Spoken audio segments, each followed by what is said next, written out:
Selamat pagi Bapak Ibu Guru dan juga teman-teman semuanya. Kelompok kami akan membahas mengenai pemahaman ajaran Sunda Wiwitan Madrais. Anggota kami terdiri dari saya, Luz Angelika, nomor absen 26, kemudian Daniel Levito, nomor absen 8, dan juga Ferentelia, nomor absen 36. Pembahasan yang akan kami bahas itu ada 7.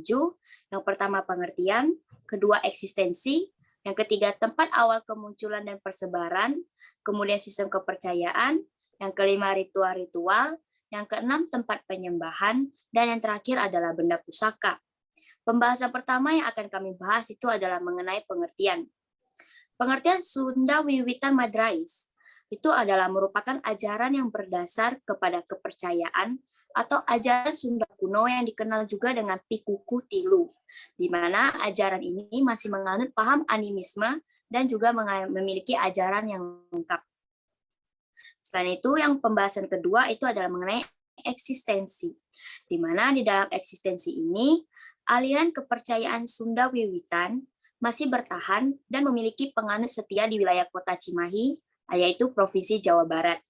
Kemudian warga kampung ini masih mengonsumsi singkong sebagai makanan pokok dan juga mayoritas masih menjalankan ajaran Pangeran Madrais dari Cikugur, yaitu Kuningan itu. Kemudian penjelasan berikutnya saya serahkan kepada Ferentelia. Baik, pembahasan yang ketiga adalah tempat awal kemunculan dan persebaran. Jadi pendiri ajaran Madrais ini sendiri adalah Pangeran Sadewa Alibasa Kusuma Wijayaningrat atau dikenal dengan Pangeran Madrais atau Kiai Madrais yang merupakan anak dari Pangeran Alibasa dari pernikahannya dengan R.K. Sewi. Dalam usia 10 tahun, Pangeran Kusuma Adiningrat bekerja pada Kuwo Sagrahiang sebagai gembala kerbau yang dikenal dengan nama Taswan. Ketika akan meninggalkan Sagarahiang, ia berpesan kepada teman-temannya bahwa namanya yang sebenarnya adalah Madrais. Jadi sekitar tahun 1840, Pangeran Kusuma Adiningrat kembali ke Cigugur dan sewaktu-waktu ia berkelana keliling Jawa Barat. Sampai akhirnya ia kembali lagi ke Cigugur dan mendirikan peguron atau pesantren dan mengajarkan agama Islam, juga menyampaikan ajaran agama-agama untuk ditemukan titik persamaannya dalam ketuhanan yang Maha Esa. Kemudian, pedoman tersebut akan menjadi dasar dari kesadaran berperi kemanusiaan dalam mewujudkan cinta kasih terhadap sesamanya. Oleh karena itu, Kiai Madrais disebut-sebut mendirikan agama Jawa Sunda atau ADS. Uniknya, dari persebaran kepercayaan Sunda Wiwitan ini di berbagai wilayah Jawa Barat dan Banten tersebut, masing-masing wilayah memiliki karakteristik yang berbeda. Pembahasan yang keempat sendiri adalah sistem kepercayaan.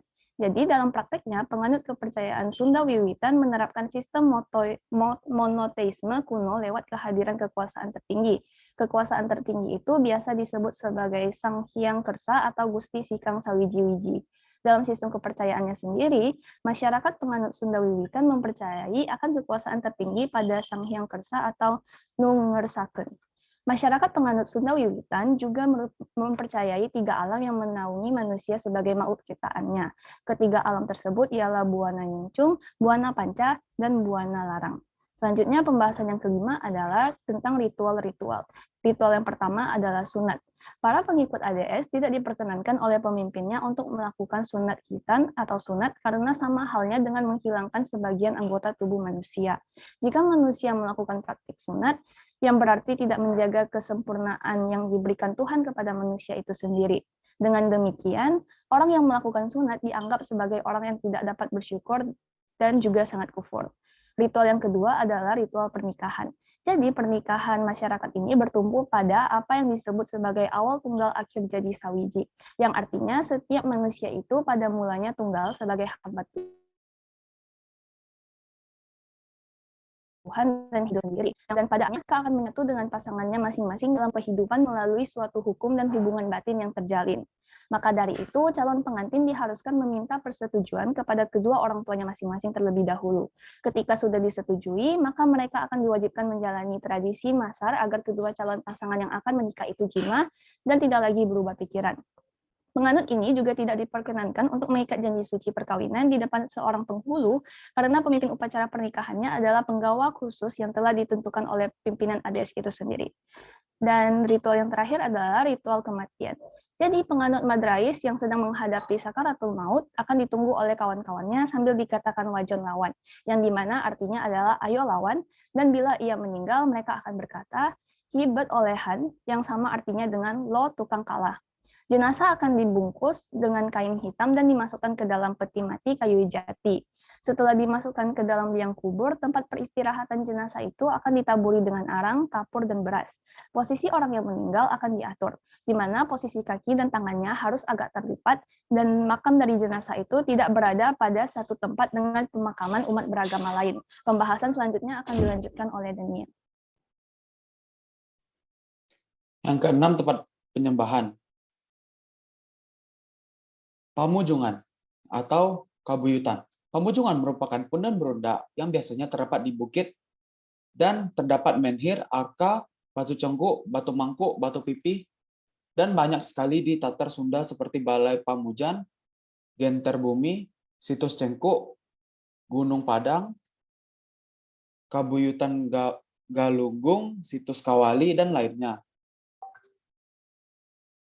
Pamujungan yang paling besar dan mewah adalah Pamujungan Ki Harahyang yang berlokasi di Lewung atau hutan Songgom. Banyaknya pamujungan atau kabuyutan tersebut di Tatar Sunda membuktikan bahwa agama yang dianut atau agama mayoritas orang Sunda dahulu adalah agama Jati Sunda atau Sunda Wiwitan. Ini adalah jawaban kenapa di Sunda sangat jarang sekali ditemukan candi. Yang ketujuh, benda pusaka. Yang pertama, naskah kuno. Takdir yang membuat Pangeran Jati Kusuma prihatin sekaligus khawatir akan punahnya ajaran dan tuntutan Sunda Wiwitan. Kemudian ia tulis dengan aksara cacarakan dalam berpuluh-puluh ribu lembar naskah kuno. Ia juga mengungkapkan keprihatinannya terhadap sang putri, Ami Ratna Gumilang Dami Asih, yang menerimanya sebagai sebuah titah berisi pesan agar meneruskan tugas para sesepuh untuk menerjemahkan seratan Pangeran Madrais. Ya, kita bisa lihat di sini salah satu contoh dari naskah kuno tersebut. Sekian dari presentasi kelompok kami ucapkan terima kasih.